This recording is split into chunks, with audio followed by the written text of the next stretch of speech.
Welcome to another edition of Showtime with Coop. Insightful BS with my Laker teammates and NBA legends. And I got something that's very special because he kind of goes with both of them. In a sense, he is an NBA. I mean, he's an NBA legend, but he's also a teammate. I didn't get the opportunity to play with him, but of all the people I've had an opportunity to play against and some of my former players I played with, Derek Fisher is one player that I would love to have played with in the 80s. And I think he could have been a great player in the 80s. Fish, welcome to Showtime. Thank you, Coop. We should end the segment now. I can I can pass away in peace, man. Hearing you say such kind words, man, unbelievable. Such an honor to always connect with you. And we've not always gotten a chance to spend time, really personally, getting to know each other. So I'm really looking forward to this conversation today. Oh, it's gonna be a fun one, man. We're just gonna have fun. I want you to let I won't say your hair, but let your beard down. Right. There's two things I gotta ask you. One, Fish. Okay. First, you gotta promise to tell the truth, the whole truth, and nothing but the truth. Okay. And then second, and this will really solidify your place with Lakers Showtime. I want to hear you say Showtime, okay? Because that was our mantra. That's the thing that got us ready. So I'm gonna tell you how to say it, and I want you to say it, and I'll decide if you could have played with us, okay? We got ready to go out on the floor. We would go, it's showtime. Let's hear you say that, Fish. All right, 1, 2, 3. It's showtime. I think you could have worked. Oh yeah, definitely, definitely. So Fish, to get us started, tell us a little bit about what it was like growing up for you in Little Rock, Arkansas. Oh man. Just humble beginnings, man. Just, kid growing up. I can remember as far back as 2 years old, just having a love and passion for basketball. Had a little Dr. J Nerf hoop thing that my parents. Why you bring him up now, man? You know Dr. J dunked on me. You didn't have to bring that up. Oh, you said I had to below the belt now. You said I had to tell the truth. So, just, growing up, strong family, mom that was a prayer warrior and a church warrior and just a leader in her own right. Always had a smile on her face, but was tough underneath. My dad, former military guy, tough on the outside and the inside. And, really just saw myself as a young person that, I loved basketball, but I never imagined, having the life that I ultimately, have been able to live. Like I grew up watching your teams, loving the way you guys competed, played with one another, for one another.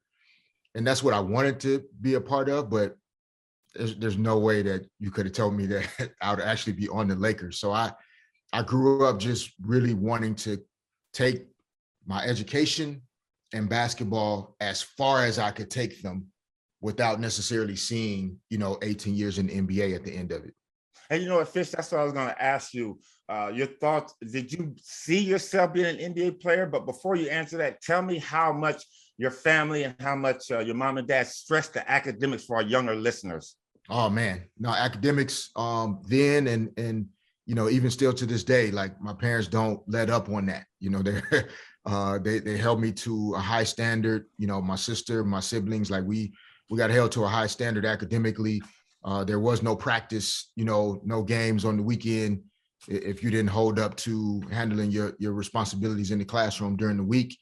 And I thought that gave me a connection to how when you want something really bad, like, there's something you're looking forward to being able to do, you have to handle your business first, right? Like, so handle your business first, then you get to play. And I thought that was a really good foundational lesson for me. As I got into high school and then college at University of Arkansas, Little Rock, my first couple of years, I didn't really see the NBA as a definite thing. I was fortunate I got exposed to some NBA type action one summer. My older brother, half brother, Dwayne Washington Sr., he was down in Houston at John Lucas's treatment center.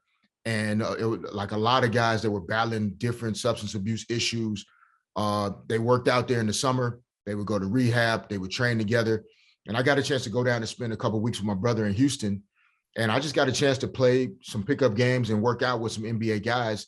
And John Lucas really asked me, like, how many more years of school do you have left? Because if you can play this way now, I can't imagine 2 or 3 years from now where you'll be.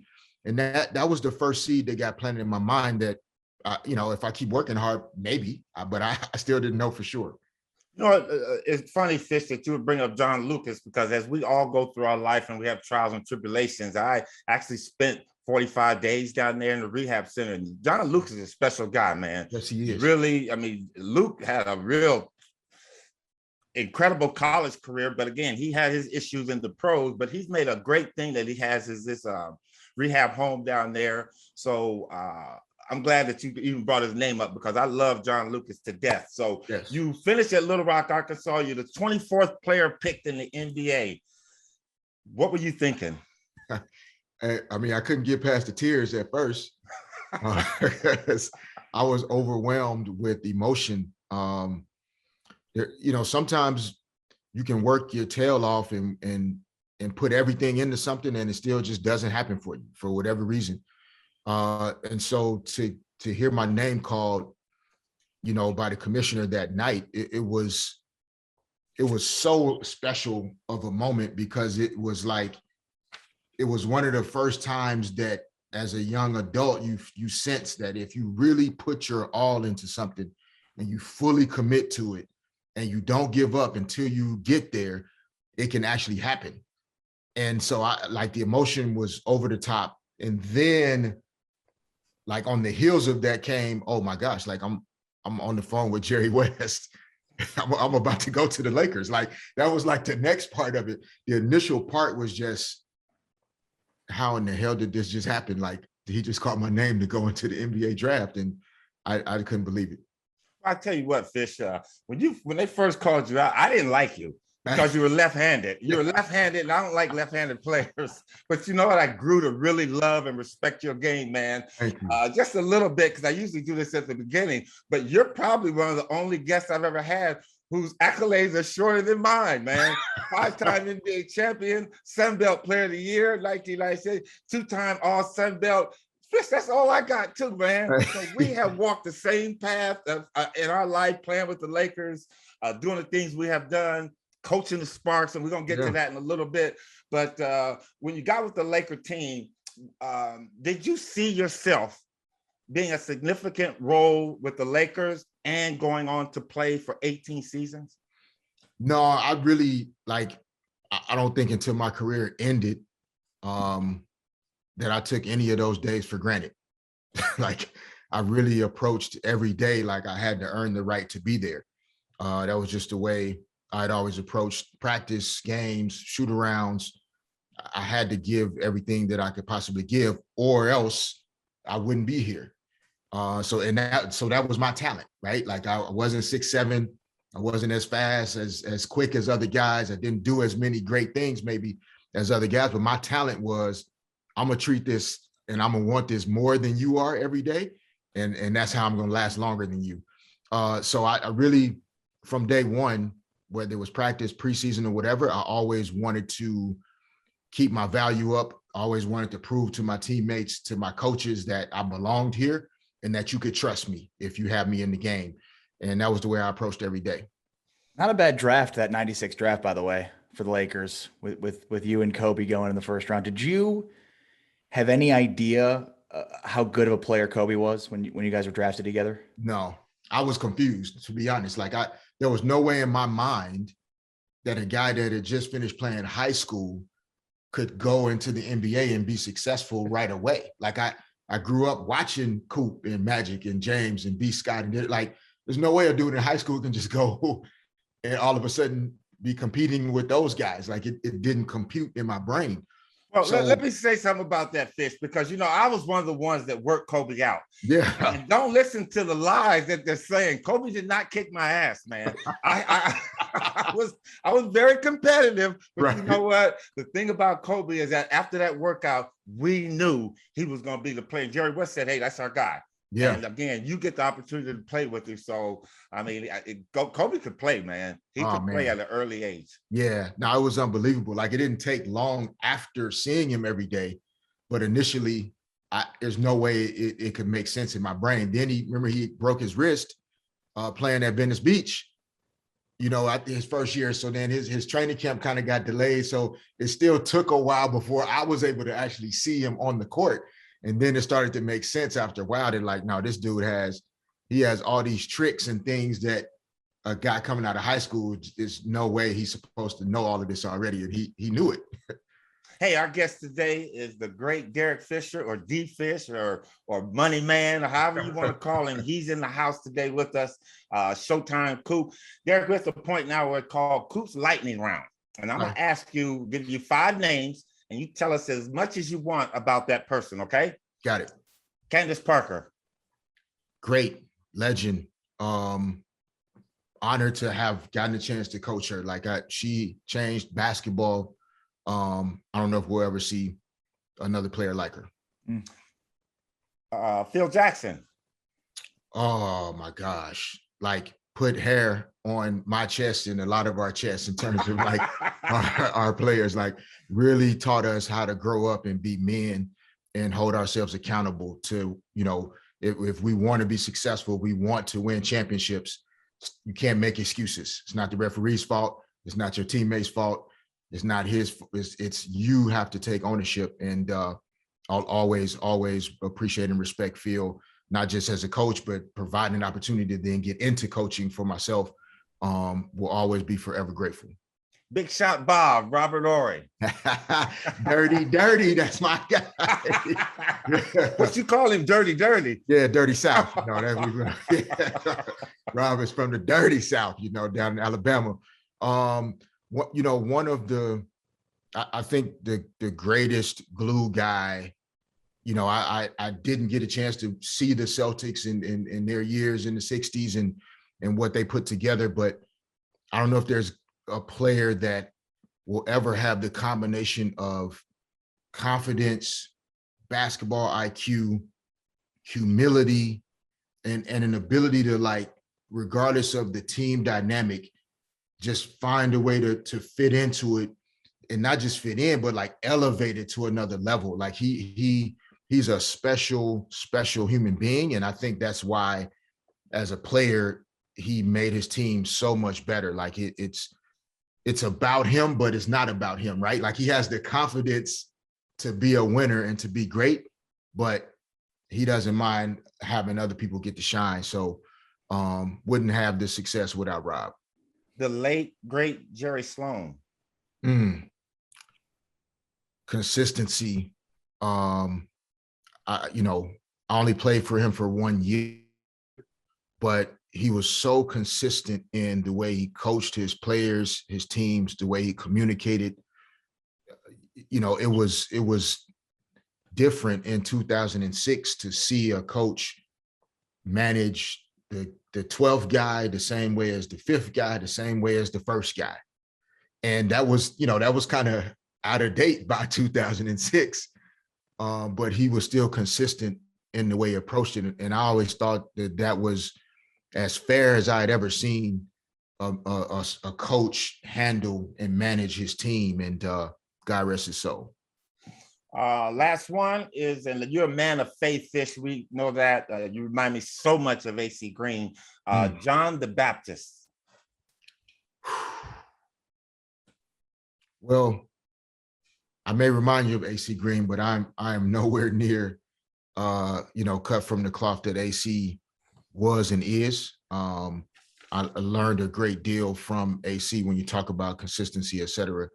I mean, John the Baptist, for me, in my family, like, I think that, sacrifice is a word that we throw it around, but I'm not sure we always understand what it really fully means.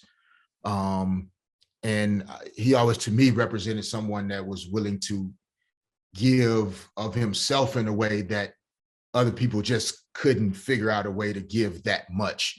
And we don't talk about him as often when we think about stories and, biblical examples. And when we quote scriptures, et cetera. But, growing up the way that I did and the way my mom, raised us and taught us, like, his name will always be revered. And it's something that, we're trying to pass on to our kids as well. I mean, two of our kids go to, faith-based schools, and they have Bible class, and I'm trying to do the best job that I can to make sure, within our family, we don't lose connection to our faith. Like it is the foundation to, what happens in our lives and the way we handle the things that happen in our lives. Listen to Showtime with Coop. We got Derek Fisher in the house. Couple more questions for you, Fish, because I know you're a busy man. You got to get out there, start recruiting for the Sparks. Come up with a team that's going to win, baby, win. Yep. Exactly. Fish, and talking a little bit about back to the Lakers, your playing days. You played 18 seasons in the NBA. You won 5 championships with the Lakers. I ask you a question. What championship team of yours do you think could have beat any one of ours in the 80s? Now you promised to tell the truth, because I'm gonna tell you back, man. Now. Shaq Kareem would be a good matchup. Yeah, I mean, they'd score a lot of points on each other, but I don't know if anybody could stop anybody other than those two, man. Let's put it like this: what was the strength of your teams back then? Yeah, I know it's not all about the physical presence of Shaq. You guys had other things working for you.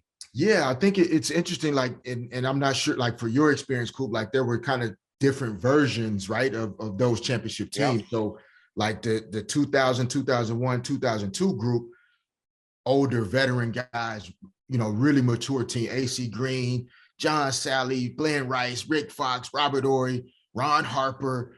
Like, that team was a really seasoned veteran team. And then you sprinkle in my youth, Kobe's youth, Shaq's youth, and that kind of got us over the hump in those first few years. But so would you say that would be you guys' better team? That would be the better team, you think, of your 5 teams? I think in the 80s, as physical of a game as it was, like, if we were playing those rules, I think the earlier teams, the 2002, the 3P teams would have a better chance of mixing it up with you guys compared to the teams in 08, 09, and 10. Like, those teams we played fast like you guys. Like, I don't think people remember how fast we played in 08 with Lamar Odom and Kobe and Farmar and Sasha and Pau Gasol. Like, we would fly down the court. We played at a high pace. We scored a lot of points, but I don't know, like, physically, I don't know if we could have really matched up with you guys. That's why we struggled in 08 against the Celtics, because we couldn't match that physicality.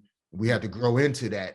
But I would say nice, because it was not physicality. Them fuckers were just flat out dirty. They were dirty in the 80s. They were dirty. Don't give them that physical shit. They weren't physical. They were a fucking dirty team, because they knew that was the only way that they could beat the Lakers championship teams. That's for sure. I agree with that.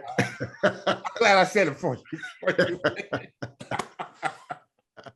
Okay, Fish. So, and moving on. Yeah. Fish, you finished your seasons in the 18th season in NBA. Like you said, Phil was one of the persons that got you into coaching. You coached several NBA teams, and now you find yourself in the WNBA. For me, it was an experience that wasn't too far of what I had learned, because I tried to coach the women like men. I mean, how did you take that? How did you approach that, coaching women? Yeah, no, I don't know if I ever coached several NBA teams. My time in New York, like, I'll never, ever forget. I think Knicks fans deserve so much more than what they've gotten. And I think basketball being great in New York City is good for basketball. So I hope that the Knicks continue to improve and get better. Transitioning from coaching men to women, honestly, for me, Cool, like, I think the biggest challenge has been, right, like, coaching men. A lot of times you're managing egos, and you're trying to, figure out how to blend, the egos, the personalities, the talents together. But there's no shortage of, guys feeling like, nah, I'm the baddest dude in this locker room. You know what I mean? Like, I can go out and score 20 if you let me. For me, transitioning to the W, like that's the tough part, is there's a shortage of female players that really feel like I'm the greatest in the world. Yeah. Pool is smaller. I really believe that if I have the right resources, the right coaching, if all of these pieces come together, I can be one of the greatest players to ever play basketball. And that is the part, that's what I'm trying to empower Sparks players to become more and more of. Let's take off the box, the blinders, whatever things that we feel like limit our ability to believe in self. And so that's the transition that I struggled with early on, because for me, especially as a guy that was marginally talented, I worked really hard to get what I got. I kind of assumed that W players are that way too, right? Like, we under-resourced, under-invested in, we don't support them, we don't watch them the way we should. So everybody was going to have that go get them attitude. And a lot of players didn't. So it took me a little time to realize, no, like, you have to push them almost like men, right? So that there's a belief that no, okay, even though you may not be there yet, I believe you can.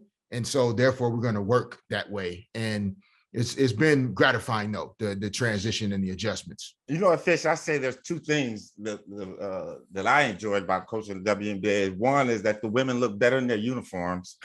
and two, they smell better. So I was always calling timeouts. How you like Shaq hanging over you with all that sweat? Worthy used to sweat and they come in smelling. Those are the things. So I'm constantly calling timeouts because Lisa wore the latest perfume and all that. That's what I enjoyed. But truly, the women play a different style of game. They play a game, and if you can get that mixture, and you've had that mixture, when you get it all together, it's something special, because it reminds you of the days when you played. And that's the one thing that I love about women, is to develop them and to help this game continue to be on. Do you think the WNBA will be here another 25 years? I think it will be. What type of league we have over the next 25 years, I think that's the big question, right? It will be here because I don't think girls and women are going to allow us not to support them, right? Like, they're calling us out and they're putting us on the mat to say, get out of the way. Like, either support us or move, but we're going where we want to go. I think it's what kind of WNBA do we want, right? Like, if we all have to think of the WNBA as though that's our sister, our mother, our aunt, our daughter, right? Like, what experience would we want for her in her professional career, right? Like that. And that's the league that we have to create. But I do think it'll be here. It's growing astronomically. It's tough to get people's attention, right? But, I think we all like things that are on the rise. Sometimes we get a little bored if something that's been around for a long time, we're not sure if we still why am I still watching this? Let's try something new. I think the WNBA can be something new that people try that still love basketball. You see the way the NBA guys are showing up to WNBA games. Everybody's following it on social media.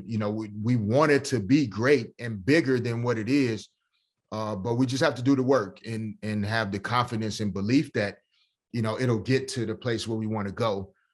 It requires that patience, though, that when we saw each other about 6 months ago before the season started, and you told me, Fish, you're going to have to really be patient this year as you guys go through this transition.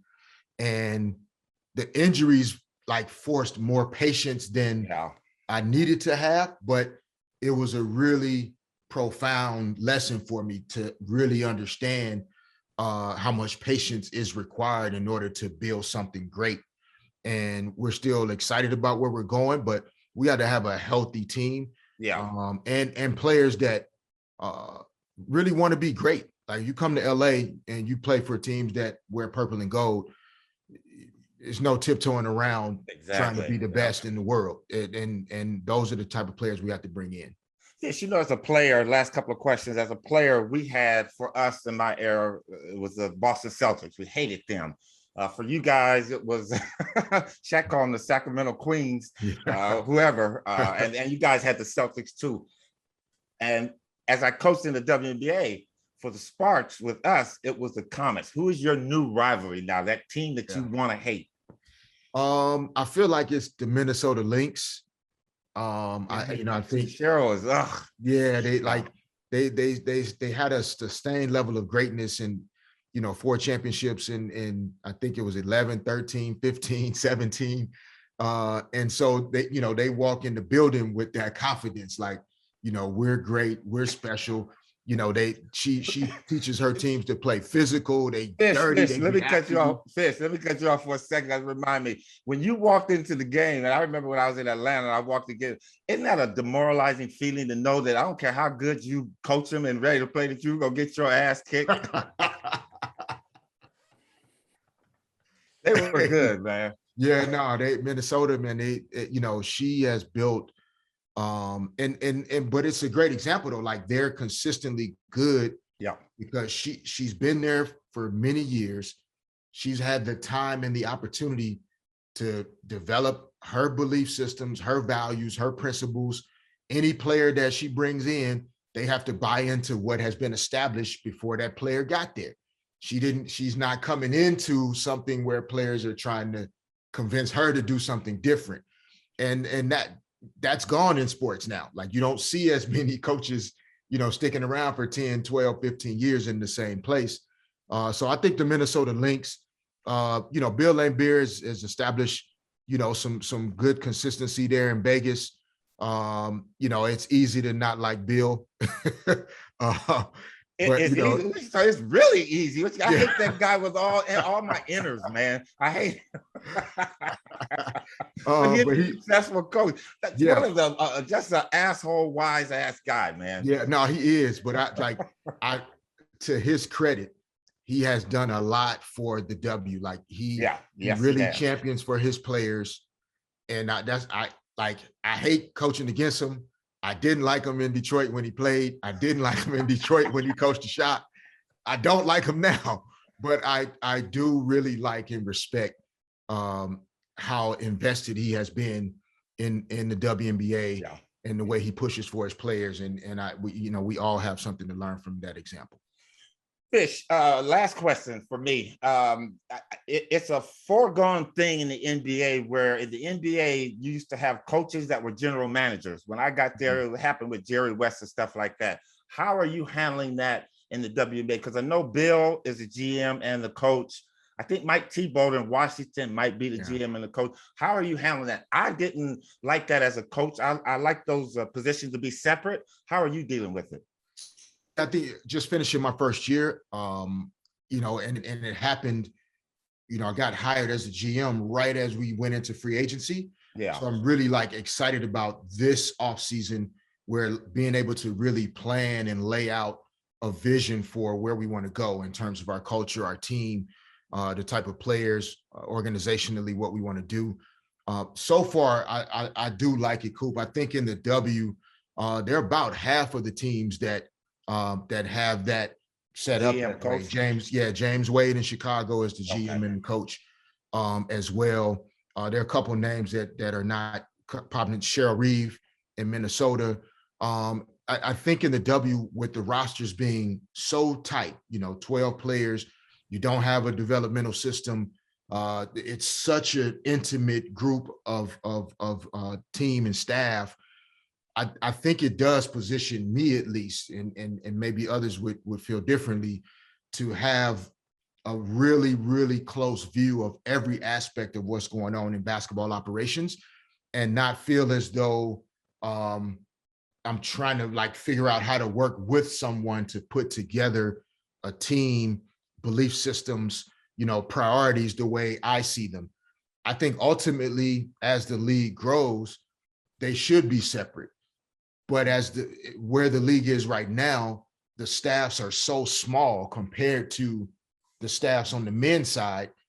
For ownership groups, it almost works better for them to have that one person that wears both hats, if they can find that individual. So far, I'm enjoying it.